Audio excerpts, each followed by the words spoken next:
Star Citizen has to be one of the most fun, immersive space games right now that you can play in 2022, and has even raised $300 million in crowdfunding, but it's not as popular as other games like GTA and Valorant. And I'm wondering, why is it not as popular as these games on Twitch? And I've came up with some reasons why maybe this game hasn't gotten the full focus from the gaming community. If you guys do enjoy today's video, definitely hit the subscribe button because we're always uploading content every day. But let's get into the video. So, in my opinion, Star Citizen is one of the funnest games I've ever touched, but it also definitely has a lot of improvements to make. The game has been in development for over a decade and has never seen a day out of alpha, which is kind of crazy if you really think about it. Now, you can look at it in both ways, as a plus or a minus. I mean, most people are going to say a minus, but the fact that they are always continually developing this game is definitely a plus no matter how you look at it.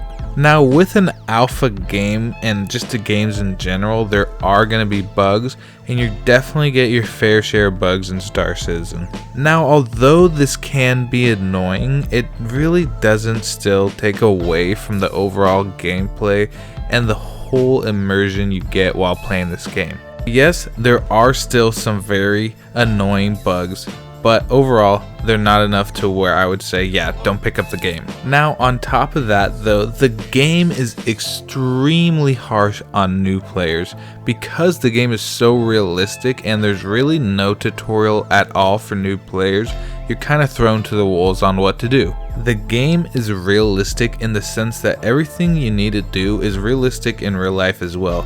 So if you need to go get your ship, you would need to go to the airport or to the area where you can actually call in a ship to a hangar, or if you need to get weapons, you need to find a weapon shop or armor, etc. All those things are found in shops and in different areas in the city, and they are easily manageable to find, but when you're just starting off, it really is hard to pinpoint and find these locations because of how big this game is. I mean, in this game, it's even hard for people to take off in their ship, let alone find it. You know, you actually have to call ATC, air traffic control, to open hangar doors sometimes, or even to land. So this game is super realistic, and that's what makes the game awesome, but it also can maybe make people play for an hour and just go, oh my god, I need to really refund this game because I do not like it. And that's, I mean, I don't know about refunding, but the first day I was like, oh my god, I don't know what I'm doing. This game is crazy. I can't even get out of the first part of the game, and I haven't even seen a ship yet. So it can be quite stressful for a new player. And on top of that, for the new players, the keybinds are insane in this game. Even getting into your ship is a struggle, but turning on your ship is a whole nother fight. But overall, I don't think this should deter you from playing the game. I think that you get used to it. I mean, at least I did, and I'm a noob, so if I can get used to it, anyone can. But overall, there's a ton of keybinds, and I could totally see that throwing people off. But overall, the main keybinds you use are not a lot, but there's a lot of keybinds that you can use and can be super in-depth, and some things are on certain keybinds, so it really is just kind of difficult when you're in your first hour of gameplay. Another thing this game is lacking in is the AI needs to just be better overall. Now, the bounty missions, which are mostly, or 90% of them, are just like ship bounties, those are pretty good missions. I mean, sometimes when the servers are full, the ships will lag, and that can be kind of annoying, but overall, the missions themselves are pretty good, although obviously they can have more variety, but the fights are fun against an enemy ship. But the mercenary missions, where you're actually on the ground and using FPS combat, it is very, very bad right now because the AI, although can be good sometimes, you know, when it's running smoothly, a lot of the time, and most of the time, they're not. They're either just running into like a wall or something, or they're really not reacting, or they're just not loading in, or they're stuck in some kind of spawn area. So overall, the ground missions definitely need A, to be reworked and to be optimized, and B, they need more of a variety. Like with a variety of these missions, making deeper bunker missions or making more elaborate bunkers or different kind of waves, it would make these missions insanely fun and way better, especially for more of a group, because sometimes you really only want to bring 1 to 2 people if you're looking to make money. But if you want to go in 5 people and just do it for the fun, then yeah, it's really fun, but also it can be like kind of easy, or it takes the immersion away when the AI is just really acting really dumb. And we've all been there, done that, you know what I mean? But the potential for these missions and the crazy bunker type missions or cave missions can be insane, with different fortifications, variations of where they spawn and how they react. It would make for some super fun missions on foot and in the air, because there's some Origin 890 jump hijack missions that are super fun, but the AI just really is super wonky and it gets repetitive. So if there's a variety to that mission or spawn locations, then you would make those missions replayable. But overall, there just needs to be more content, more missions, and just more gameplay and more immersion. I would love to actually get like comms from these people instead of just accepting a mission. I would love to actually get a call from someone, but obviously that's little things. But overall, those would obviously make the game better and probably more immersive, and just make more people probably stay longer and like it more.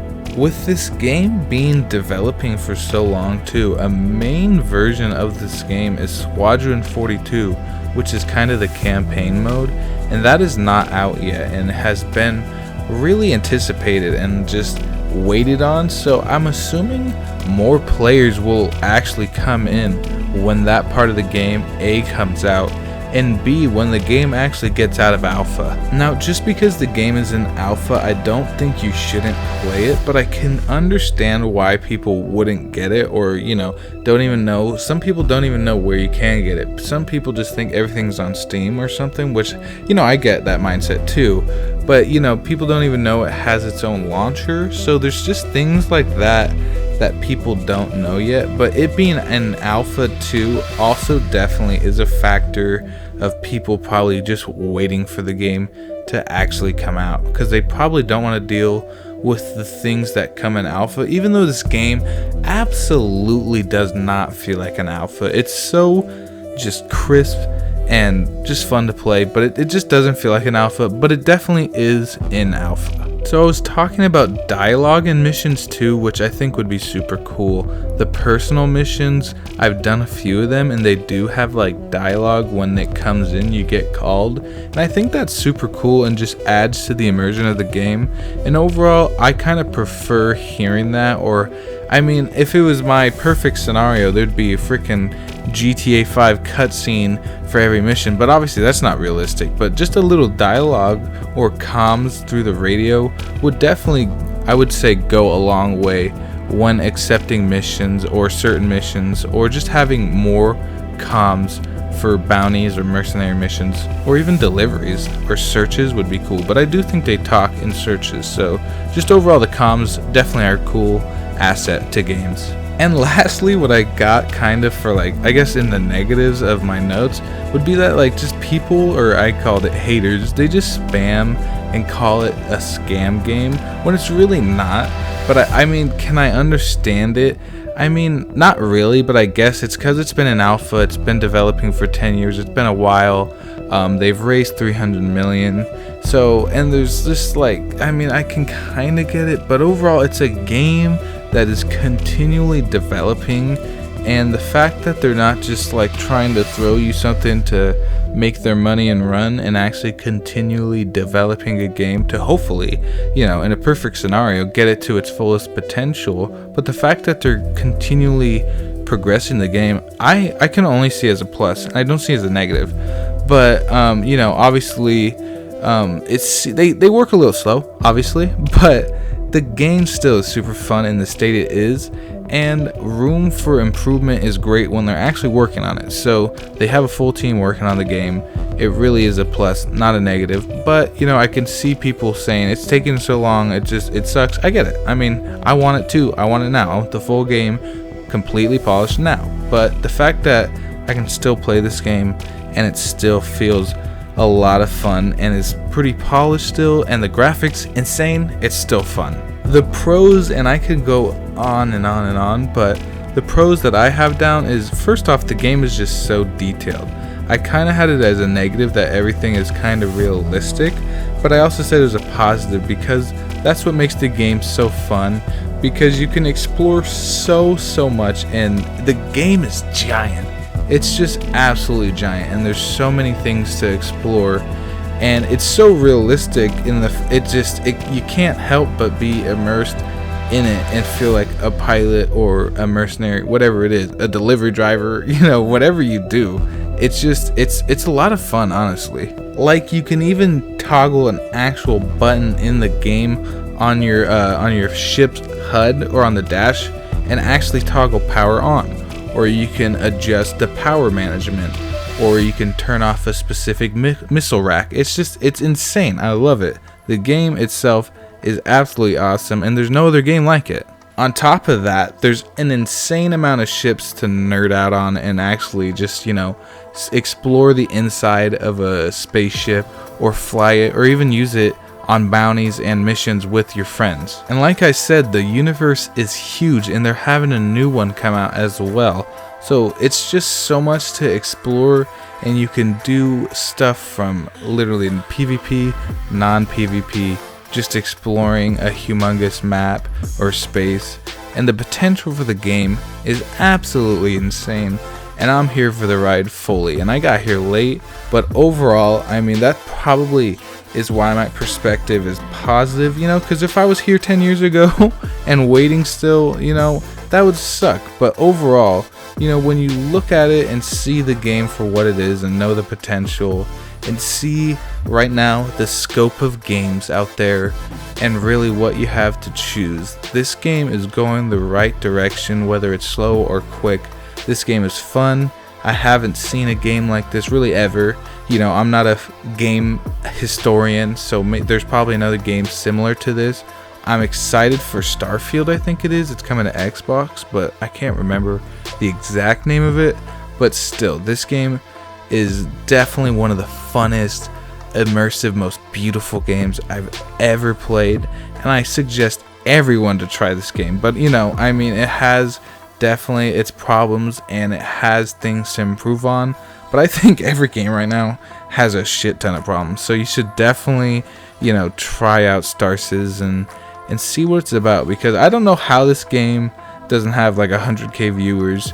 But it's just, even like the community is so in depth. There's like organizations and lore and all these things about the game that just make it like nothing else. So it's a super cool game.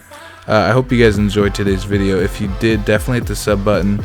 Join our Discord, because I'm always trying to grow it and find people to actually play this game, because you can only have like 12 people in one ship. So, there's always things to do in this game. But that's all I got for you guys. I'll see you guys in the next video.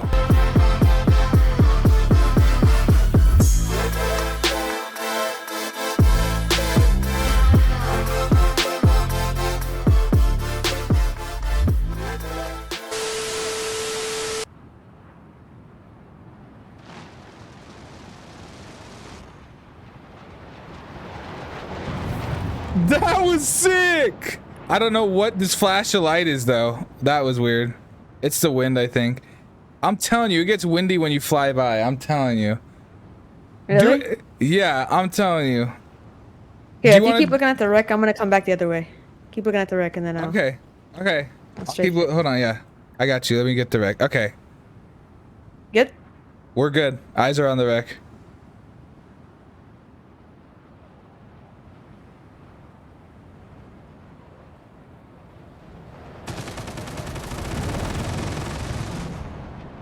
I missed.